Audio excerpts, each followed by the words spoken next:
Did you know that in this version, cats really like to sit on chests? I mean, really like to sit on chests. They also like to sit on beds, but at the moment I haven't seen them do that.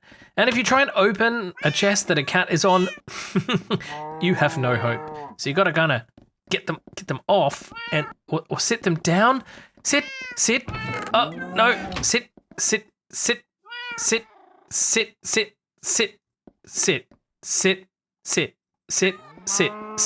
Oh, come on, sit. Oh, thank goodness for that. Now maybe I can just push them off gently like that and sit. Why can't I get you? Mr. Whiskers number 3, sit. I give up.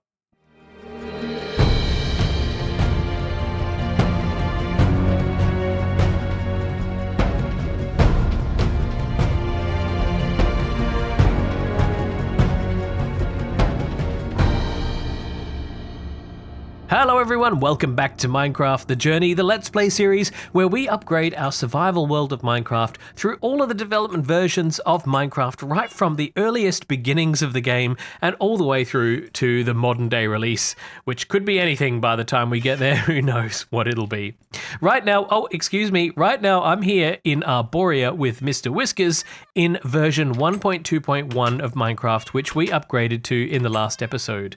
This is the main version of the 1.2 release of the game, and it's not quite done yet. There were a few minor releases added onto 1.2 which I want to start exploring. That's 1.2.2, 1.2.3, 1.2.4, and 1.2.5, which is the last release in this series before we move on to snapshots for 1.3.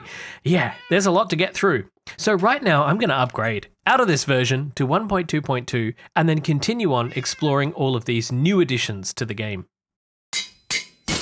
Version 1.2.2 was a pretty minor release, all things considered. It was released on the same day as 1.2.1 and just fixes 3 issues. One to do with the generation of birch trees, spruce, tall oak and swamp trees, another to do with the generation of giant mushrooms, and then a third issue which related to snow not appearing on the in-game maps correctly. I didn't even think these were worth going into, and it probably wouldn't even be worthwhile staying on this issue. But there is a glitch that I do want to investigate before we upgrade to 1.2.3. I've come out here into the wilderness to explore this one because apparently zombies and skeletons will sometimes not burn up in the sunlight. It's nighttime, of course, right now because first I have to see a whole bunch of skeletons and zombies appearing around me, then survive the night and wait for daylight. But once daylight comes up, I'm really interested to see if we'll have any leftover zombies or skeletons that don't burn up for whatever reason. Oh, hello. Oh, I hate it when creepers wreck nature. Sunrise. Now, as soon as the sun gets past that horizon line there, I think that's when the daylight should officially kick in and we should start seeing mobs around us burning up. So let's see what we do have to choose from. I can hear a zombie down here somewhere. We've got a skeleton and a zombie out here. There were definitely more mobs out here through the night, and as I just waited up here in the tree, for some reason they just disappeared, and I don't know why. But look, the sun is now fully up. We should start seeing you should just be burning right now. There's something in there too. I think it's a creeper. But look at this. You just despawned. No, that's not what... no. I wanted to watch you not burn. Okay, so this one is burning. This one has gone into the water. So this isn't a very good experiment at all. We probably... Hey, notice that? And you? Yeah, something is definitely up here. They should definitely be on fire.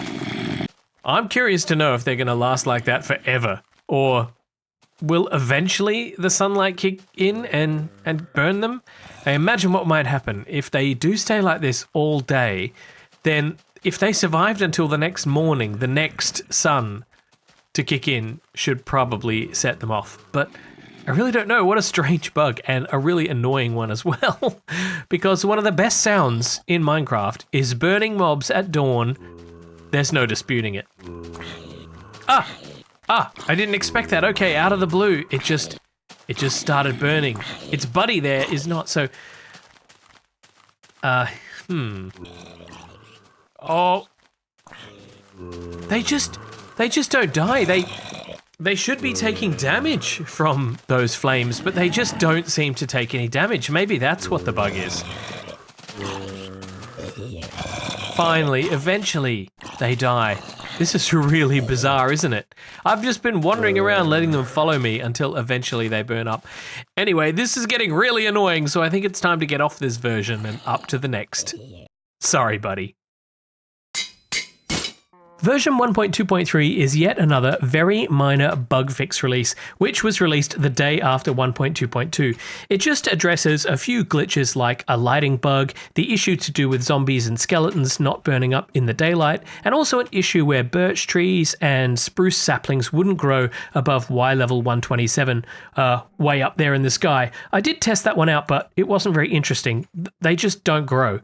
There's just one more mechanic that I want to explore before we upgrade, because this will be the last opportunity to do something that I didn't even know you could do in these early versions. Now, we all know that you can saddle a pig and ride the pig, and the pig will just walk around the world and take you wherever it wants to go because there's no way to control it at the moment. There's also no way to get off the pig, as far as I know, so you're just kind of stuck here forever, although you can sort of cheekily relog and you'll be off the pig. So now we have a saddled adult pig. However, in my inventory here, I have another saddle and of course some wheat. Let's get out of this view so I can see the two pigs here, and we're going to make ourselves a piglet. And once we get a little piglet into the world here you are, hello, we're going to be able to saddle up the piglet. Did you know that you could even do that? Here we go. There we go. Look at it. It's got the little tiny saddle. Big saddle, tiny little saddle. But that's not all. You can ride a saddled piglet. So I'm going to do that right now. Ha! Ha ha ha! I am riding a baby piglet. Okay, take me wherever you want to take me, little piglet. Are we going somewhere? Yes.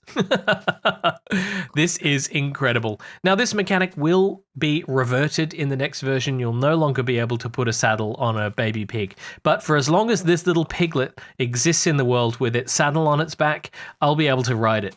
Unfortunately, that'll only be 20 minutes. Well, with these very tiny bug fix releases, there's not too much to look at. So we're going to upgrade now to 1.2.4, which was released around about 3 weeks after the 1.2.3 release on March 22nd of 2012. And this isn't any old little bug fixing release. No. This one contains a significant change, which is going to change the way we build forever.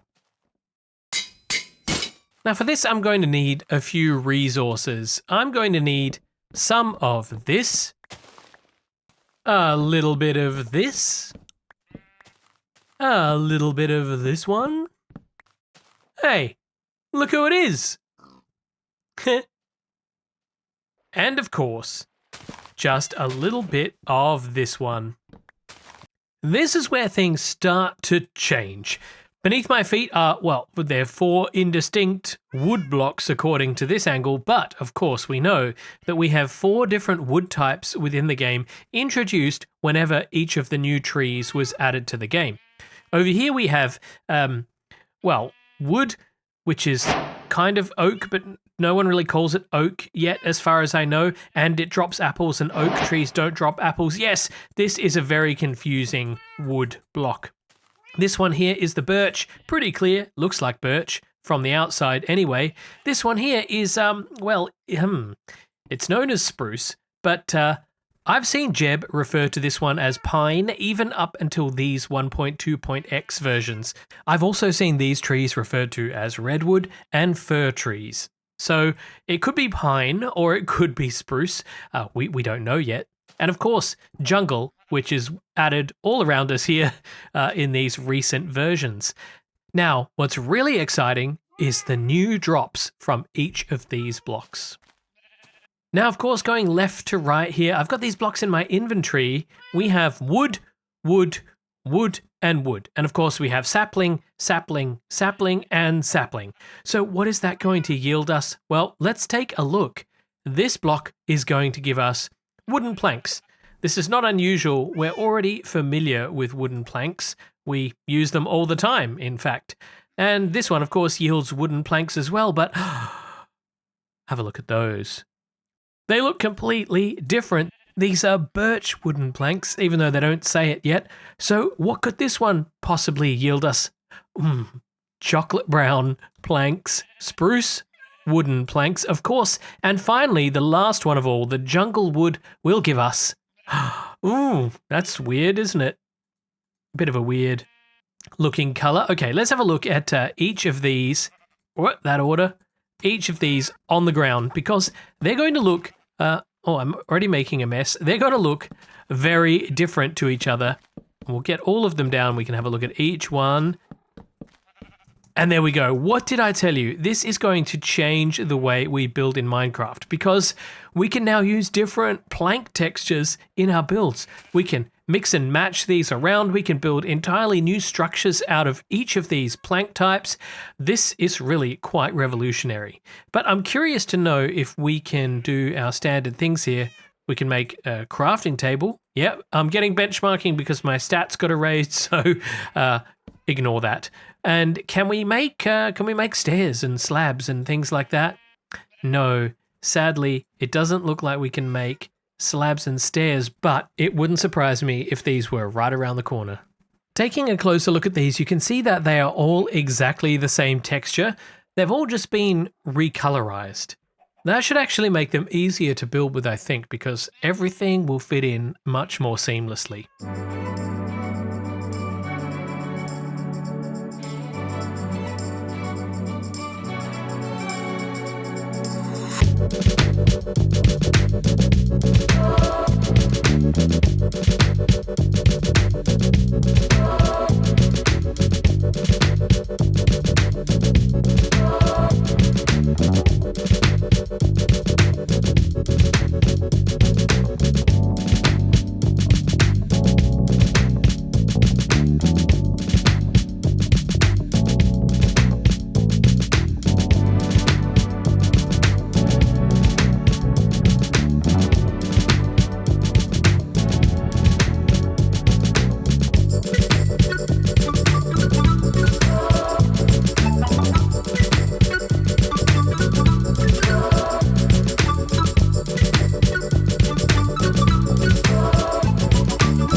I am loving this brand new house for me to move into and decorate and make it my own. And this surrounding here is really nice because out this way you've got this lovely view of the jungle across the water. And all of this flat land here is just gonna be great for me to terraform and make into a lovely garden. So let's get rid of all these beasties and have a look inside. It's not a huge house, but it's certainly big enough. We have this ground floor here, which I can imagine having a kitchen over this way and a living space this way. And of course, a stairwell up the back here, which takes you upstairs, hopefully. Oh, I need to fix the corner of the roof here, but at least it's letting some light in for the moment. And up here we can have a bedroom, of course, with a balcony. And again, that amazing little view. But tell me what you think, because I think the new combination of wooden planks now opens up a whole new way of building. Little bit problematic at the moment though, because in the dark here, I don't have any light or anything. So I think it might be worthwhile just moving my bed inside. Maybe we can do a little bit of decorating. But at the moment, I don't have any resources out this way. So I think maybe the first job we need to do is set up a nether portal outside. Let's just put a bed here. Gosh, it's so dark in here. Hopefully, I still need to fix that hole. Hopefully a nether portal will give us quick access back to Arborea, and I'm going down the wrong way. I've got to get used to the way that this works. Give us access to Arborea and the resources over that way. I do have enough resources for a nether portal, so let's just set it up over here for now. We can move it a little bit later on. 3, 4. Oh, of course, I failed at that already. 4 and 1, 2, 3, 4. We're going to do a proper one. 1, 2, 3, 4, and there we go. Let's see exactly where this will take us. It should be somewhere close by to that Arborea hub, but I'm not Yeah, I thought I might come out here because all of these portals are already established. But I think that this portal is going to come out off this way. No, not that way. This is a little bit disorientating. I think it's gonna be up here somewhere, but I'm gonna have to do the maths and work out the coordinates. Well, I've done the calculations and it is at minus 280, so that is right about here. And then at 50, which I'm hoping is, no, it's not that way, it's this way, isn't it? Oh, no. Oh, no, I'm gonna have to build a tunnel out here with all the ghasts. Oh, I don't want to build, well, it's gotta be done. Now, for the time being, I'm just gonna create a temporary tunnel going out this way because at the moment I might move that nether portal. You never know. It's just going to be a temporary hookup for now. And once we find a proper location for that portal, we can come back and make this tunnel look all good and proper. I've just realized that this is right above a horrible lava lake. So hopefully no gas get me. Now, how far did I have to come out? 50, I think. So yeah, right in the danger zone, but right about here I need to get to. I'm just, checking my 6. I don't have any bow and arrow with me at the moment, so I'm going to have to duck for cover. Ooh. Okay, I'm back and a little bit better defended now. I've got this, it's a bit of a crusty power 1 bow because I don't know what's happened to my main bow. Sometimes I just lose things when I move from... Sometimes I just lose things when I move from multiplayer to do those wonderful time lapses.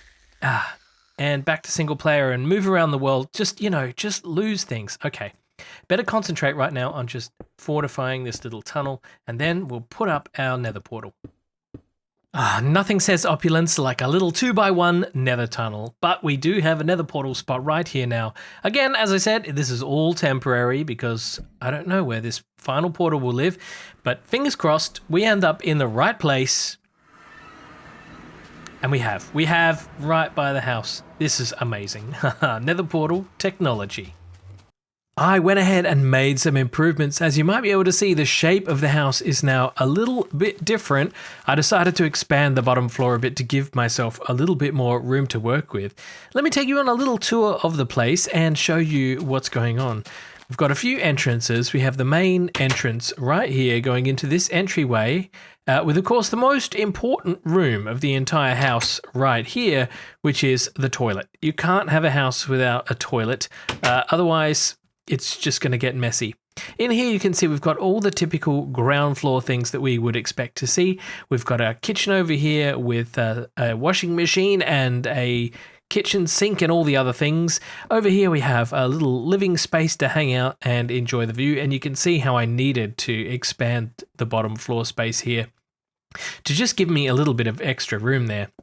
We got another door here that leads outside and a dining area over here in this pushed out bay window and a little nook over this way. So it's really quite cozy, even though it's a moderate size. And then round the back here, we've got some storage and also this stairwell going up to, of course, the main bedroom. In here, we've got a lot of space, and I always like to make a lot of space in the bedroom areas because I feel like this is where I spend a lot of time in my world when I'm coming up here to sleep away from all the monsters and everything.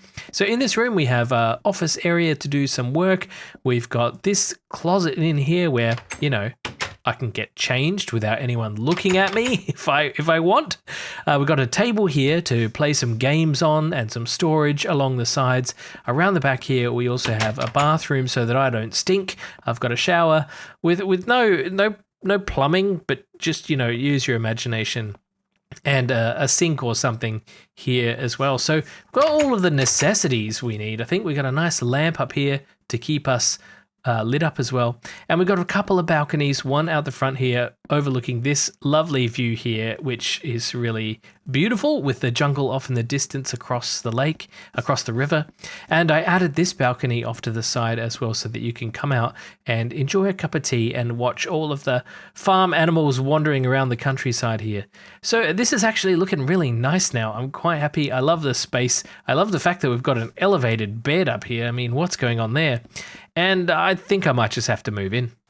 You know what? It feels really good to have a house again, somewhere I can actually call a home instead of living in a tree or down in a crack in the ground. A house makes sense to me.